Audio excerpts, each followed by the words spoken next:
Before I make my brief remarks, I really would like for the students, the graduates, to stand up so I know who you are, if you indulge me for a second.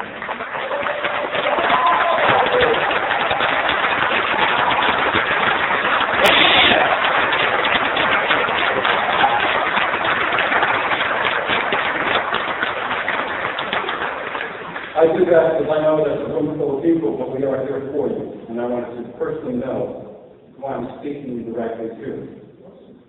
Let me first of all thank the great work that TSIC and Children does in my organization. Sandy, your work is phenomenal. Thank you so much for making this happen.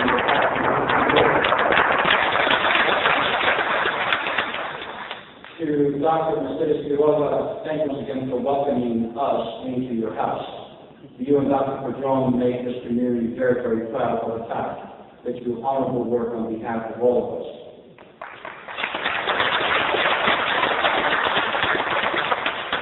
Rand Boss, Dr. Holloway, who is here with us today, I can tell you we've been celebrating public education all day long, and tonight is a great culmination of the day that we have had, and I'll talk about that in a little while, but thank you so much for being here today.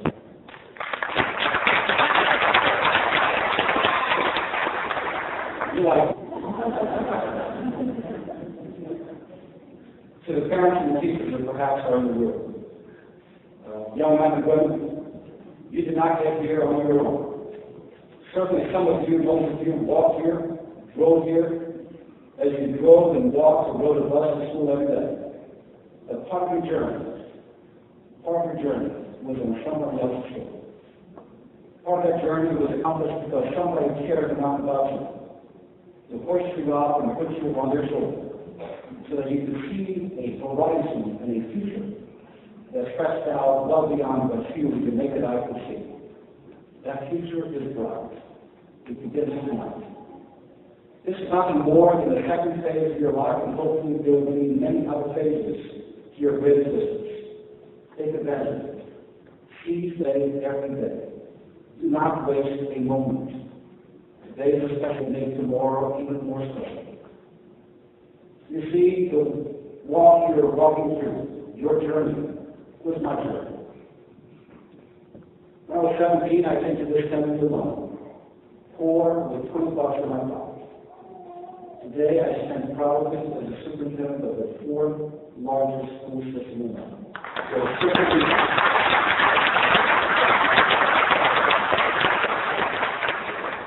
Because at that time, for whatever reason, people cared about me.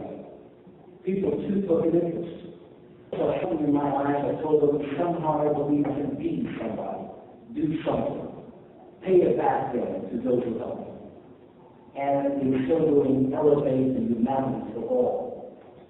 There is a task ahead for you. So when I came here with no money, I had a dream. So my first challenge to you, young men and women, and I really show us in 3 weeks, is first, dare to dream, and dream big. Let not the sky be your limit, shoot for the stars. Shoot for the farthest star. Dream big. Be bold in your thoughts. Have no limits. 2, dare to be different. What a boring world it would be if everybody looked like me or like you. Celebrate our diversity and our differences, for therein lies our future. Shame on those, and I apologize, Dr. Holloway and Dr. Quiroga. I try not to be a political person, but I can't help myself. Shame on those in Arizona somehow want to build walls around our country that prevent our students and our future tomorrow from interacting with a world that will be their economic background and plateau. You see,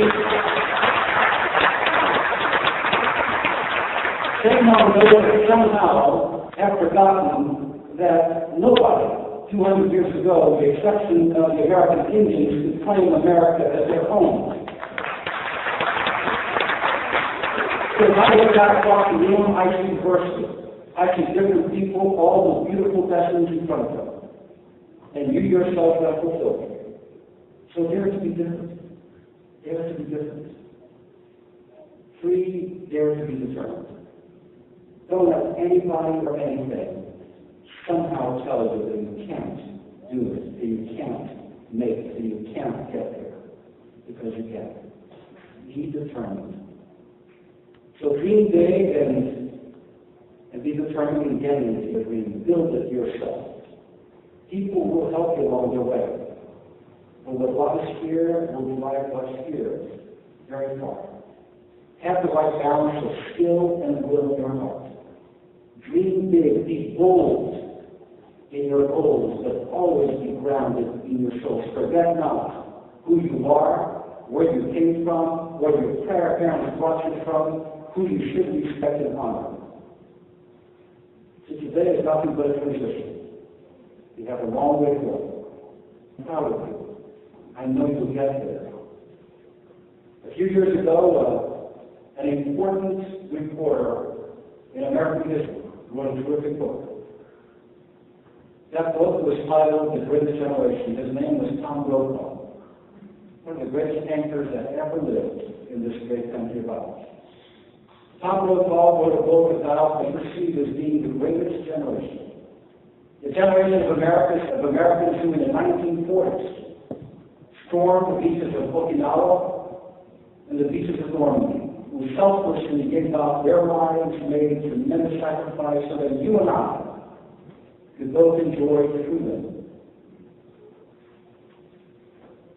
I don't agree with Ms. Brooke, but in fact, perhaps at this time, that was the greatest generation.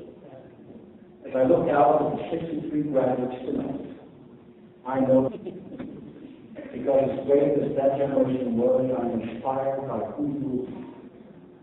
I truly believe that you will be the Americans who will find the cure for cancer, the Americans who will end world poverty, the Americans who will bring justice and democracy to every corner of the earth.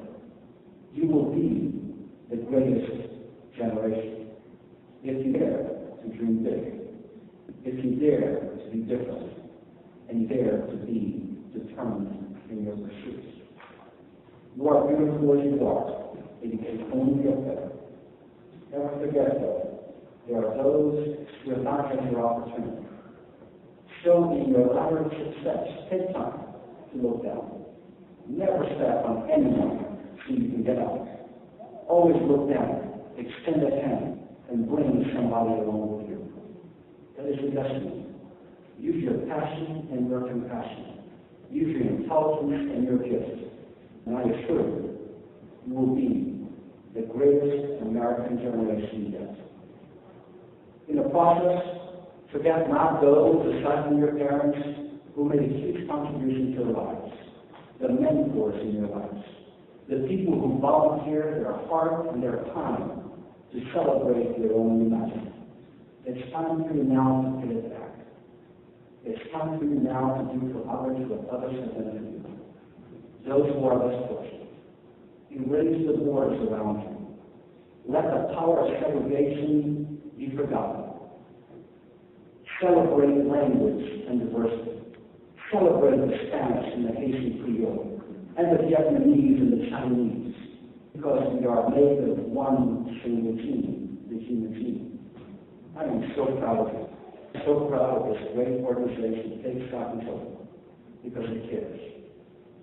Because it provides children an opportunity on a stage. Today it is this stage. Tomorrow, 4 years from now, it will be a university stage where we will proudly accept your college degree.